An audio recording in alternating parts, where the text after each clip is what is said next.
오늘 말씀의 제목은요, 가정의 회복의 부흥을 일으키는 두 가지 기도법이라는 주제로 하나님의 말씀을 나누겠습니다. 가정의 회복의 부흥이라는 단어를 썼습니다. 부흥이라는 것도 어느 시기에 일어났는지에 따라, 그리고 영적인 상태, 어떤 영적인 상태의 시기 가운데서 일어나는지에 따라서 그 부흥이 최종적으로 도달하는 열매가 다르게 나타나게 되어 있습니다. 그래서 오늘은 회복의 부흥이라는 이 단어를 사용했고요.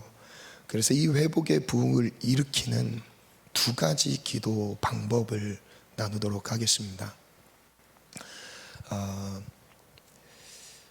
본문 말씀은 생략하고요, 문제 제기를 제가 한번 드리겠습니다. 한번 띄워주시겠어요? 두 가지 문제 제기인데요, 첫 번째는 어떤 시기, 영적인 상태를 의미하죠. 어떤 시기에서 부흥을 기대하는가. 우리가 부흥이라는 단어를 사모하고 있습니다.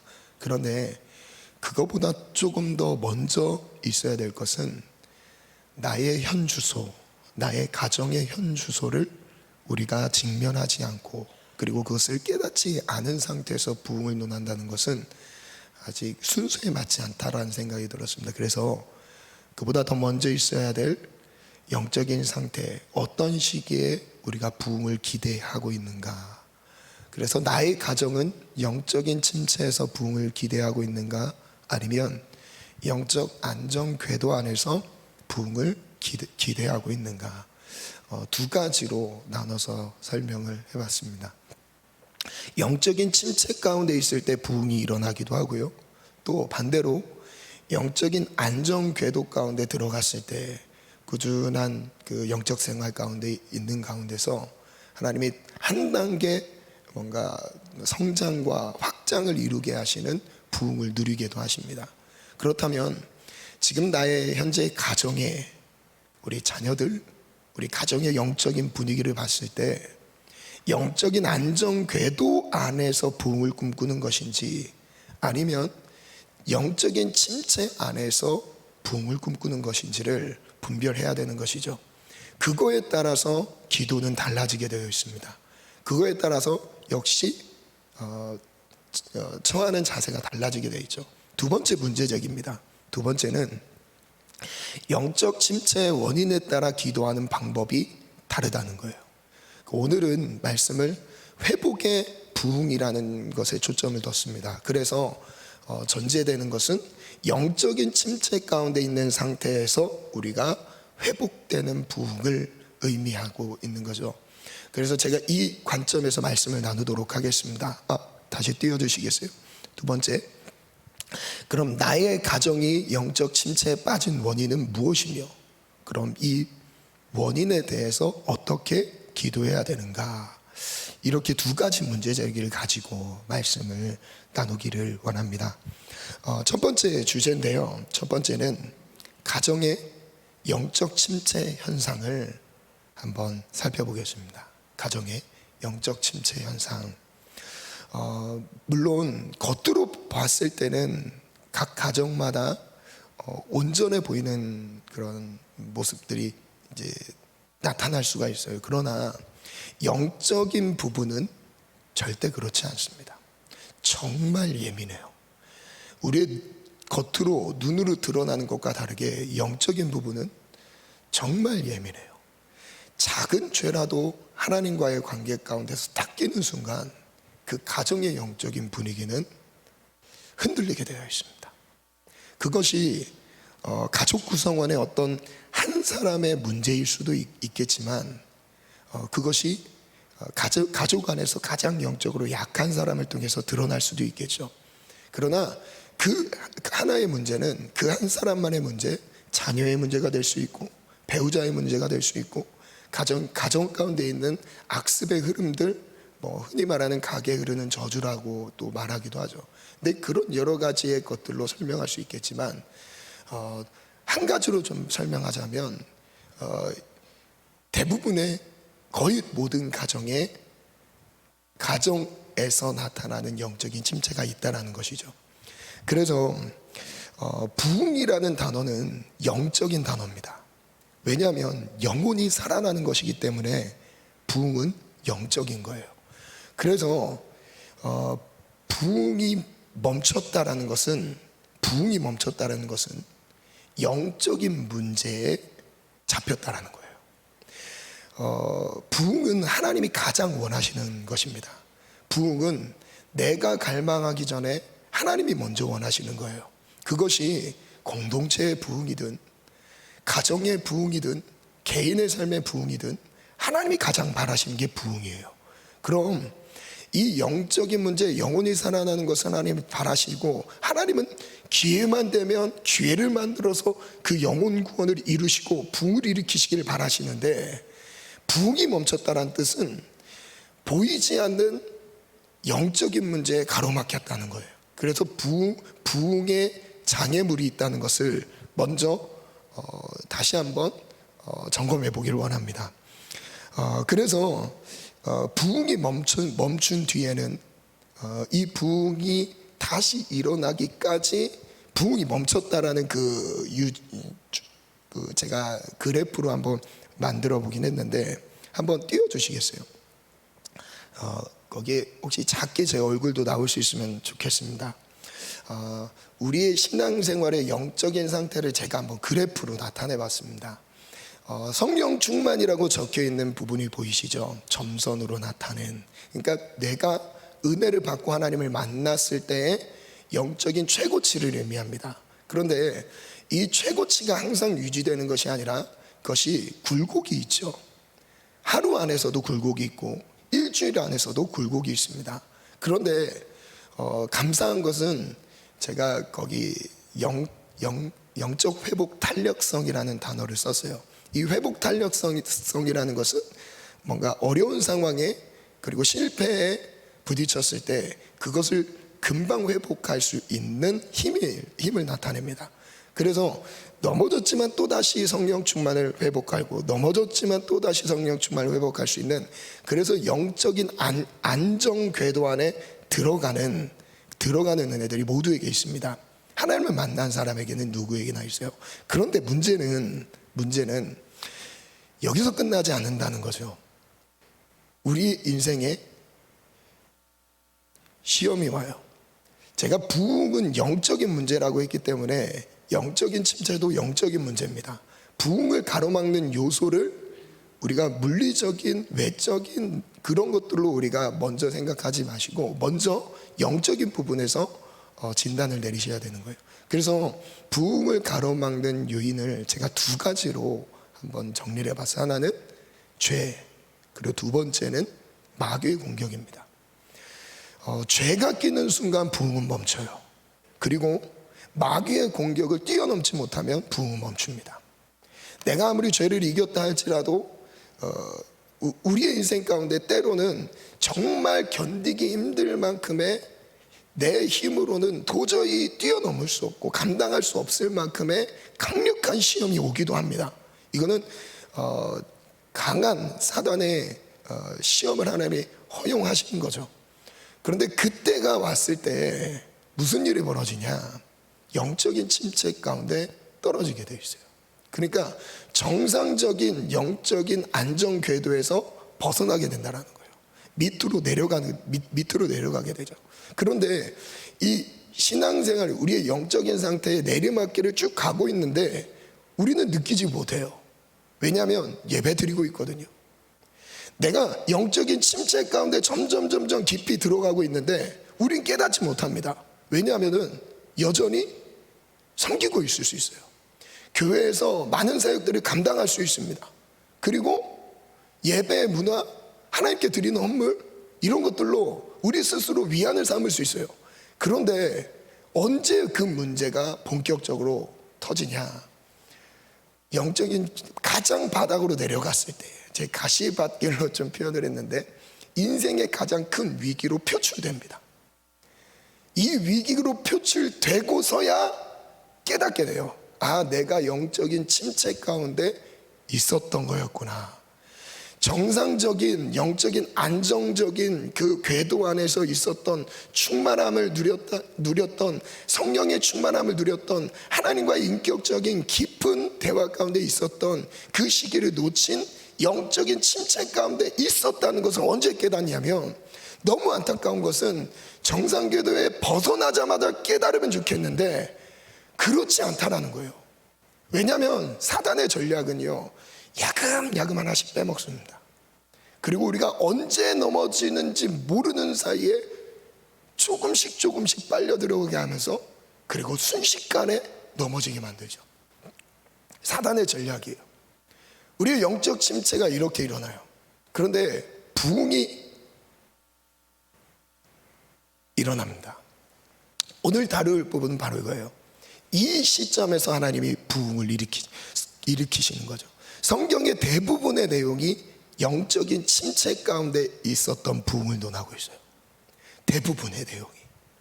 성경에 우리가 알고 있는 부흥이 일어났던 사건들을 보면 거의 대부분 영적인 침체 가운데 일어났던 부흥입니다. 그리고 그 영적인 침체에서 벗어나는 두 가지 기도 방법을 제가 오늘 이렇게 제시해 드리겠습니다. 첫 번째는 합심 기도고요, 두 번째는 한 사람의 기도입니다.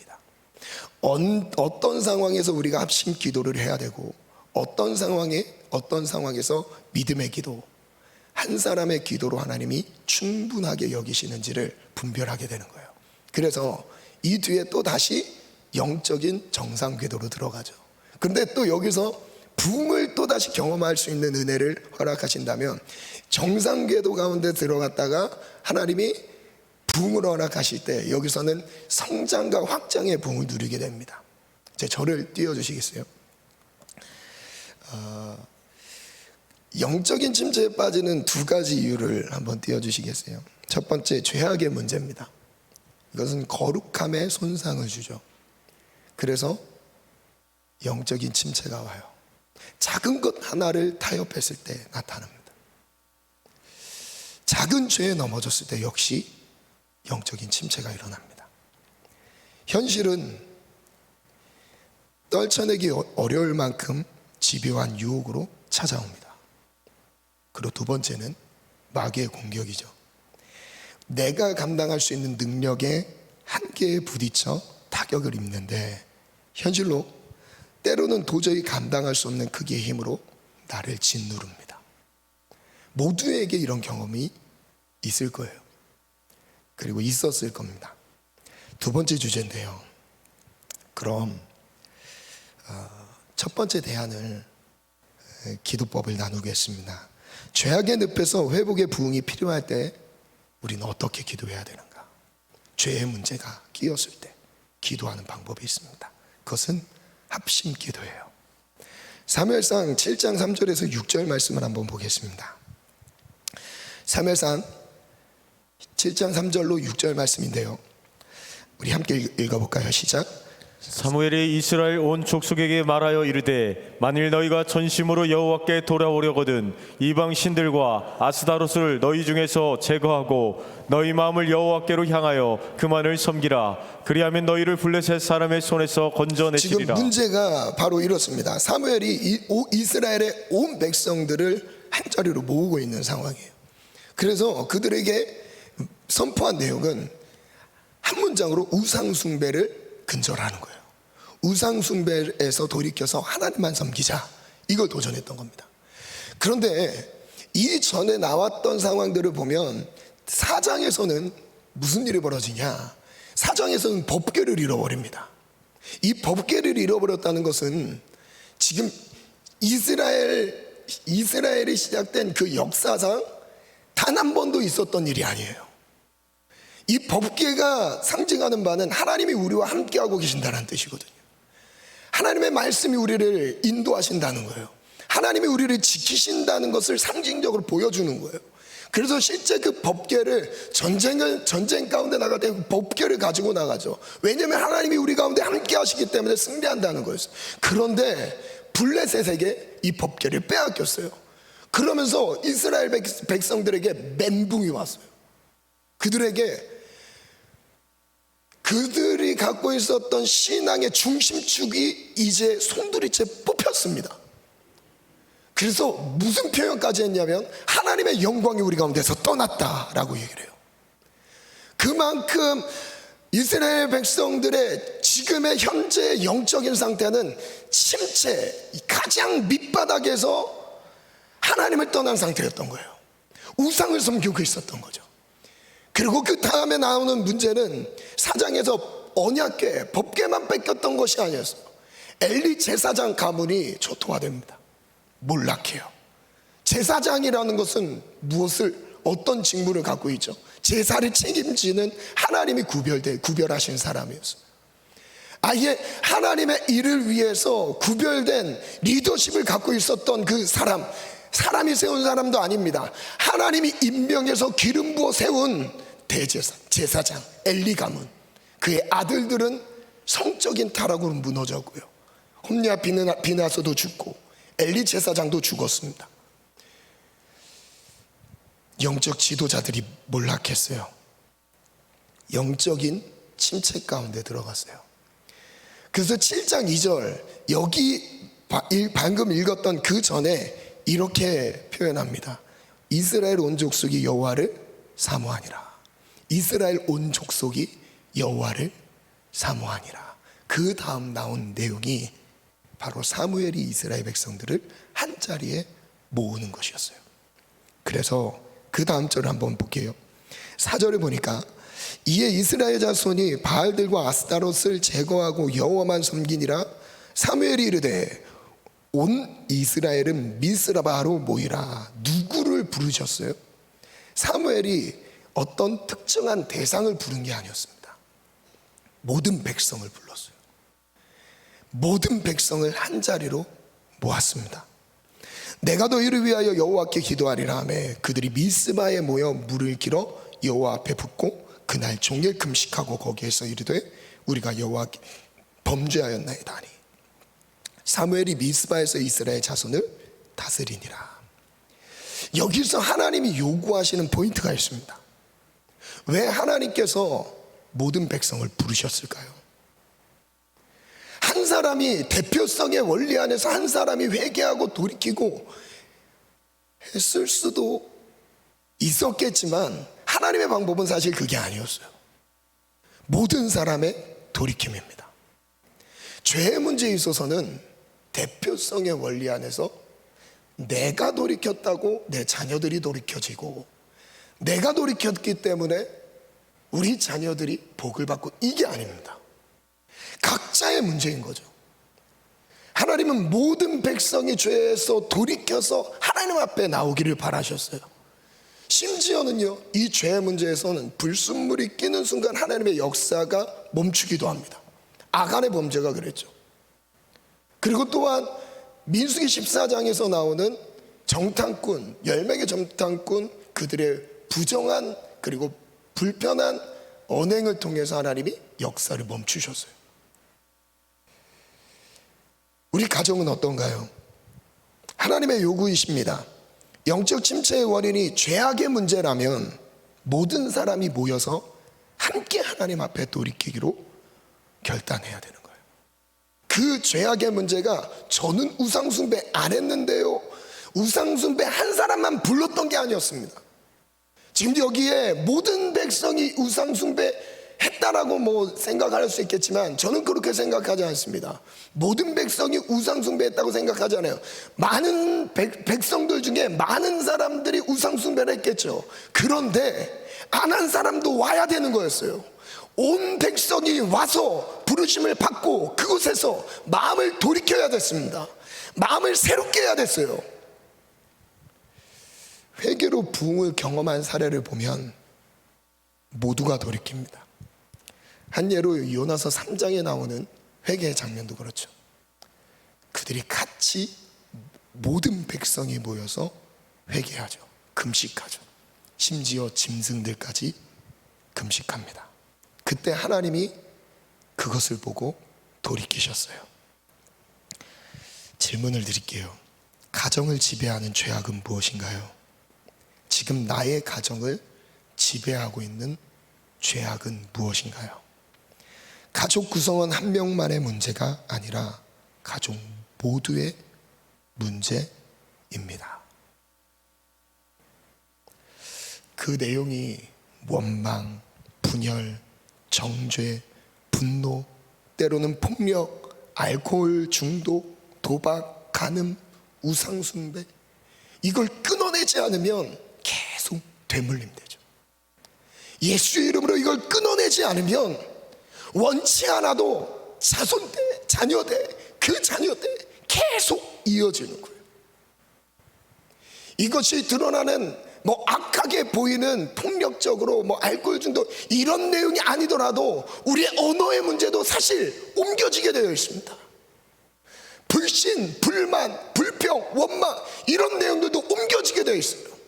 우리 가정을 지배하고 있는 죄악의 문제는 무엇입니까? 나는 죄를 짓지 않았다고 해서 다른 가족 구성원 한 명의 죄악의 문제라고 생각해서는 안 되는 거예요. 왜냐하면 가족은 하나이기 때문에 그래요. 그래서 하나님이 모두를 부르십니다. 그리고 회개하길 바라세요. 두 번째 질문인데요, 가정의 불신 영혼에 대해서는 어떻게 기도해야 되는가? 이런 상황이 있을 수 있습니다. 홀로 신앙생활 하시는 우리 분들 가운데서는 그러면 믿지 않는 분들이 있는데, 믿지 않는 가족들이 있는데 그들과 어떻게 해결하지? 라는 질문을 가져주셨어요. 그래서 우리에게 위로가 되는 말씀이 있죠. 마태복음 18장 보면요, 형제가 죄 가운데 거했을 때 하나님 뭐라고 말씀하시죠? 내 형제가 죄를 범하거든 가서 너와 그 사람과 상대하여 권고하라. 만일 들으며 내가 내 형제를 얻을 것이요 만일 듣지 않거든 한두 사람을 데리고 와서 두세 증인의 입으로 말마다 확증하게 하라. 만일 그들의 말도 듣지 않거든 교회의 말하고 교회의 말도 듣지 않거든 이방인과 세리와 같이 여기라. 그 다음 중요한 건 여기서부터죠. 진실로 너희에게 이르노니 무엇이든지 너희가 땅에서 매면 하늘에서도 매일 것이요 무엇이든지 땅에서 풀면 하늘에서도 풀리리라. 기도의 영권을 말씀하고 계십니다. 우리가 권면하고 신방하고 돌이켜지지 않은 그 한 영혼이 있다고 해서 포기하라고 말씀하시는 것 같지만 결론적으로 주님은 어디로 옮기시냐면 기도의 자리로 무게중심을 옮기셨어요. 그래서 19절에 보면 우리 같이 읽어볼까요? 19절 20절 시작. 진실로 다시 너희에게 이르노니 너희 중에 두 사람이 땅에서 합심하여 무엇이든지 구하면 하늘에 계신 내 아버지께서 그들을 위하여 이루게 하시리라. 두세 사람이 내 이름으로 모인 곳에는 나도 그들 중에 있느니라. 저를 따라 믿음으로 선포해 보겠습니다. 두세 사람이 예수님의 이름으로 모인 곳에는 나도 그들 중에 있느니라. 예수님이 그 모임 중에 계신다라는 거예요. 최소한 두 명만이라도 가족을 위해서 함께 기도하면 함께 기도하는 거예요. 마음을 모아서 기도하라고 하셨어요.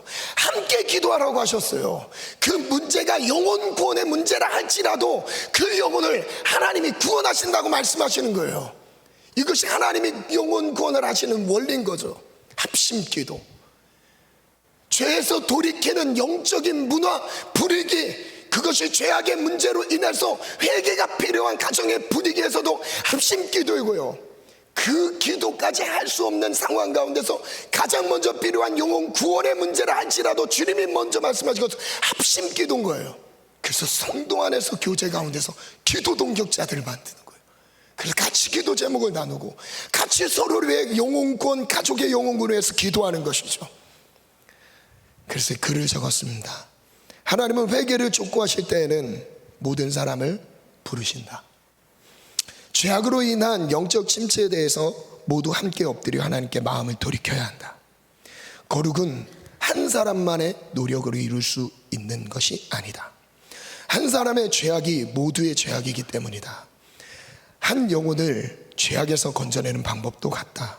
한 영혼을 구원하는 기도법 역시 합심 기도이다. 최소 두세 사람이라도 한 영혼을 위해 기도한다면 반드시 응답하실 것을 약속하셨다. 가족의 영혼 구원을 위해 홀로 기도해야 한다면 기도의 동역자들과 함께 기도하면 된다. 어찌되었든 죄악에 의한 영적 침체에서 벗어나는 길은 모두 함께 마음을 모아 하나님의 얼굴을 구하며 돌이키는 것이다. 하나님의 약속은 반드시 이루어진다. 한 영혼이 구원을 받는 것은 우리보다 하나님이 더욱 열망하시기 때문이다. 그럼 세 번째, 다른 상황을 말씀 가운데서 찾았습니다. 위기의 장벽 앞에서 회복의 부흥이 필요할 때 어떤 기도를 해야 되는가? 이때는 한 사람만의 기도여도 좋아요. 한 사람만의 기도여도 충분합니다. 오늘 지금 읽었던 사무엘상 7장 이어서 나오는 내용인데요, 7장 7절 이후 제가 읽어드릴게요. 이스라엘 자손이 미스바에 모였다 함을 블레셋 사람들이 듣고 그들의 방백들이 이스라엘에 치러 올라온지라.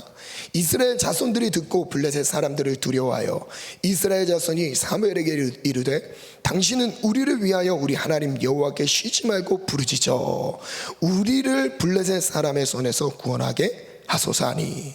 이때 9절 함께 읽습니다. 시작.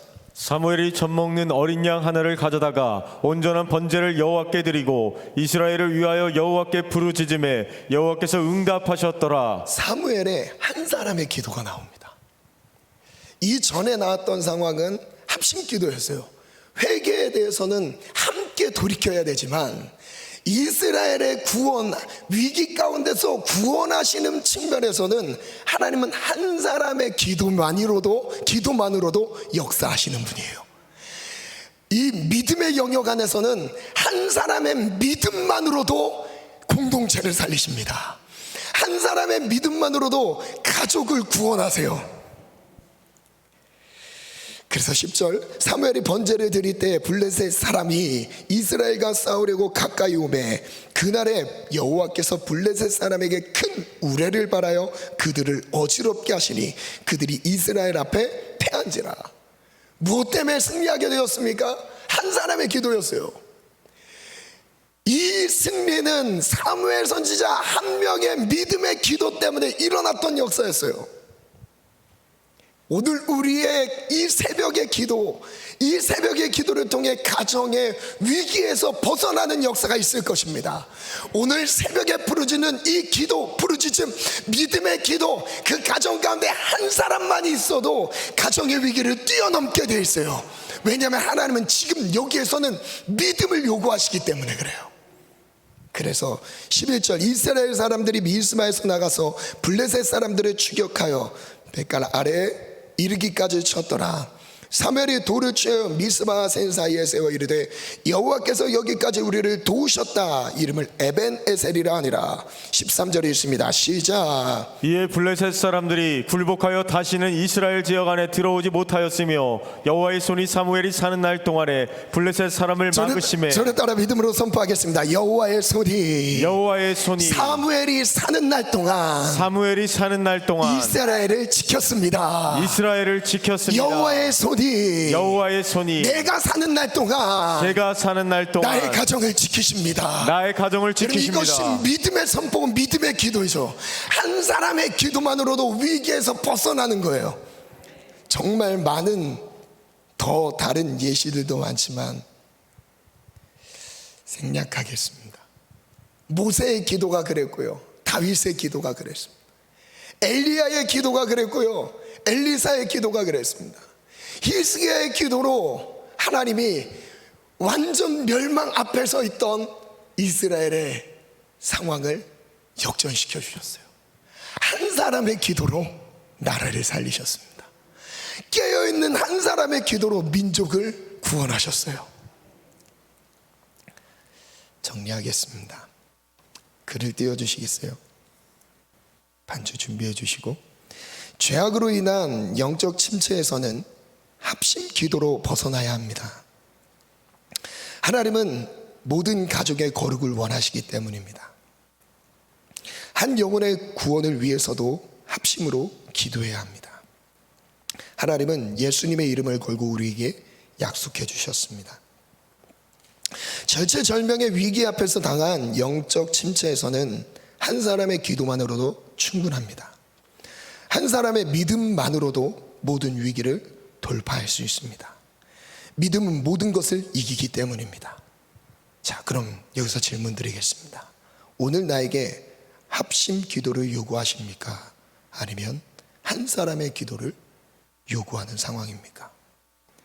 영적 침체에서 벗어나 회복의 부흥을 누리기를 원합니다. 지금 합심 기도를 해야 되는데 혼자 싸우고 있다면 방법을 바꿔야 할 필요가 있어요. 그런데 지금 한 사람의 믿음만으로도 충분한데 다른 사람이 기도 안 해서 이런 문제가 생겼다라고 생각을 한다면 다시 내 믿음을 점검해 볼 필요가 있어요. 오늘 내가 이 영적인 침체에서 부흥을 이루고 다시 영적인 정상 궤도 안에 들어가서 성령의 충만한 가운데 하나님의 부흥의 역사를 누릴 수 있는 것은 답은 기도에 있어요. 그러나 그 기도도 내가 어떤 상황, 어떤 공격, 그리고 어떤 형편, 어떤 영적 상태 가운데 놓였는지에 따라서 기도 방법이 다르다는 거예요.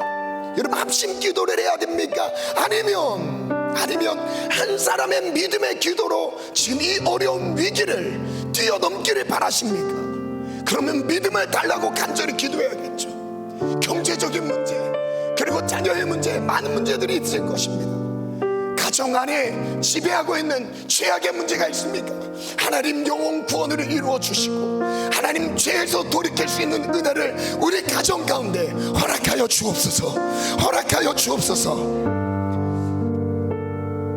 이 시간 찬양 하나님께 올려드릴 건데요, 아무것도 두려워하지 말라, 이 찬양 올려드리면서 기도하겠습니다.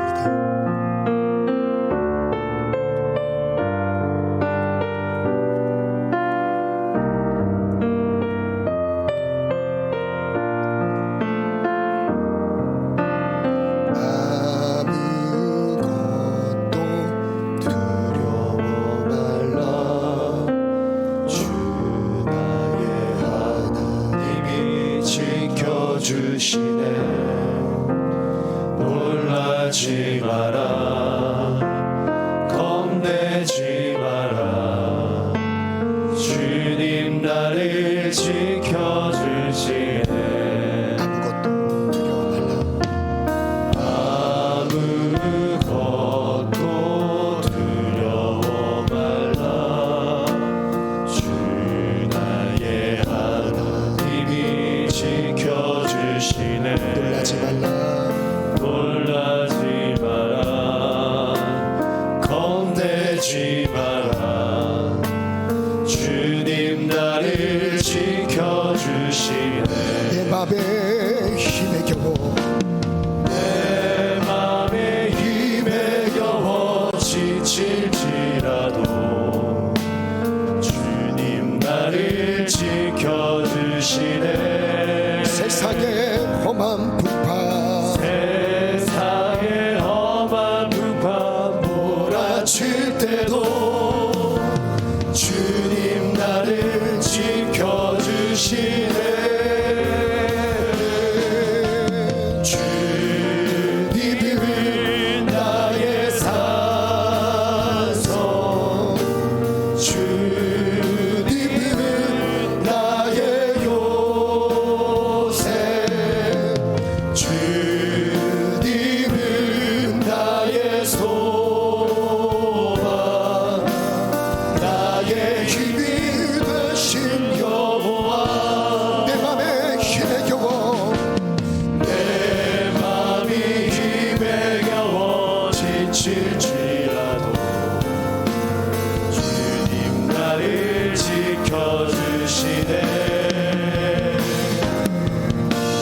세상의 험한 풍파 몰아칠 때도 어떤 영적인 침체 가운데 있을지라도 하나님은 부흥을 원하십니다.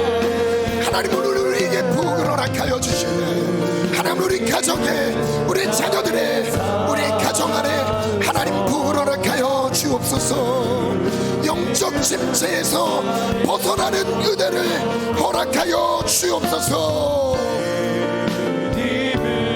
나의 소망, 나의 힘이 되신 여호와. 주님은 나의 산성, 주님은 나의 산성,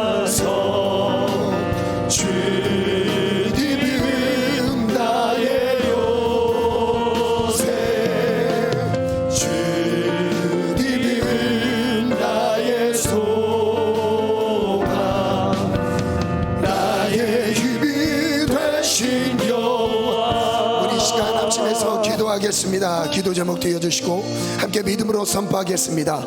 우리 가족이 영적 침체에 빠진 이유를 깨닫게 하소서. 속히 영적 침체에서 벗어나게 하소서. 우리 가정에 회복의 부흥을 주소서. 아멘. 영적 침체에서 벗어나야지어다. 벗어나야지어다. 그 원인을 깨닫게 하여 주시고 죄든 그리고 마귀의 공격이든 그 영적인 문제에서 벗어나게 도와주옵소서. 아멘. 첫 번째입니다. 시작. 죄의 문제에 의한 영적 침체라면 거룩함을 회복하게 하소서. 온 가족이 하나님 앞에 얼굴을 구하며 죄악에서 돌이키게 하소서. 모든 가족의 영혼 구원을 위해 합심으로 기도합니다. 속히 구원을 이루소서. 마귀의 공격에 의한 영적 침체라면 한 사람의 기도라도 충분합니다. 한 사람의 믿음이라도 충분합니다. 믿음의 기도로 가정의 경제적 위기, 관계적 위기, 자녀의 위기 등 모든 위기에서 벗어나게 하소서. 위기에서 벗어날지어다. 하나님 믿음을 주옵소서. 믿음의 기도가 되게 도와 주옵소서. 하나님 믿음 없음을 불쌍히 여기시고 모든 영적인 공격에서 자유를 누리게 도와주옵소서. 벗어나게 도와 주옵소서. 영적 침체에서 벗어날지어다. 부흥을 꿈꾸며 가족의 부흥을 사모하는 마음으로 우리 주님 세 번 찾고 각자 기도하고 돌아갑니다. 주여.